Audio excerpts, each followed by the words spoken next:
કોંગ્રેસના અધ્યક્ષના નિવેદન સામે ભાજપનો વિરોધ. છોટાઉદેપુર જિલ્લાના ભાજપે બોડેલી ખાતે ધરણા પ્રદર્શન કર્યું. જય હિન્દ, નમસ્કાર દર્શક મિત્રો, આપ જોઈ રહ્યા છો છોટાઉદેપુર વ્યૂઝ સત્યની સાથે. છોટાઉદેપુર જિલ્લા ભાજપ દ્વારા બોડેલી ખાતે કોંગ્રેસના રાષ્ટ્રીય અધ્યક્ષ મલ્લિકાર્જુન ખડગેના કથિત અપમાનજનક નિવેદન સામે વિરોધ પ્રદર્શન કરવામાં આવ્યું હતું. ભાજપ કાર્યકર્તાઓએ હાથ પકડી કાળી પટ્ટી બાંધી અને ધરણા કર્યા હતા. આ વિરોધ પ્રદર્શન બોડેલીના અલીપુરા 4 રસ્તા પર યોજાયું હતું. ભાજપે જણાવ્યું કે ખડગેએ ગુજરાતીઓ વિરુદ્ધ અપમાનજનક શબ્દોનો ઉપયોગ કર્યો હતો, જેના કારણે આ વિરોધ નોંધાવવામાં આવ્યો.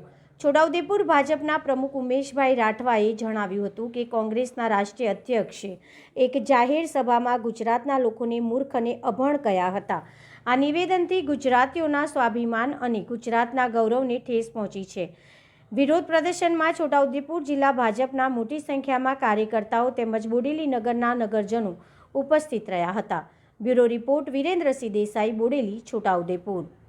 કોંગ્રેસના રાષ્ટ્રીય અધ્યક્ષ મલ્લિકા ખડગેજીએ કેરળની એક જાહેર સભાની અંદર ગુજરાતના લોકોને ગુજરાતને અપમાન થાય, ગુજરાતના લોકોને મૂર્ખ અને અભણ કહ્યા. એ ગુજરાતની અસ્મિતાને લાંછન લગાડવાનું કામ એમને કર્યું છે.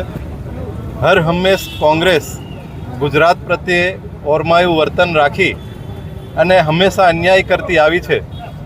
અને ગુજરાતના જે પનોતા પુત્ર એવા મહાત્મા ગાંધી, સરદાર વલ્લભભાઈ પટેલ, એમનું પણ એમને વારંવાર અપમાન કર્યું છે. આજે દેશના વડાપ્રધાન અને ગૃહમંત્રી ગુજરાતમાંથી છે, ત્યારે કોંગ્રેસને આ ગુજરાત પ્રત્યે જે એમની માનસિકતા છે, ગુજરાતના લોકોને જે બદનામ કરવાની માનસિકતા છે, એ કોંગ્રેસના રાષ્ટ્રીય અધ્યક્ષે છતી કરી છે.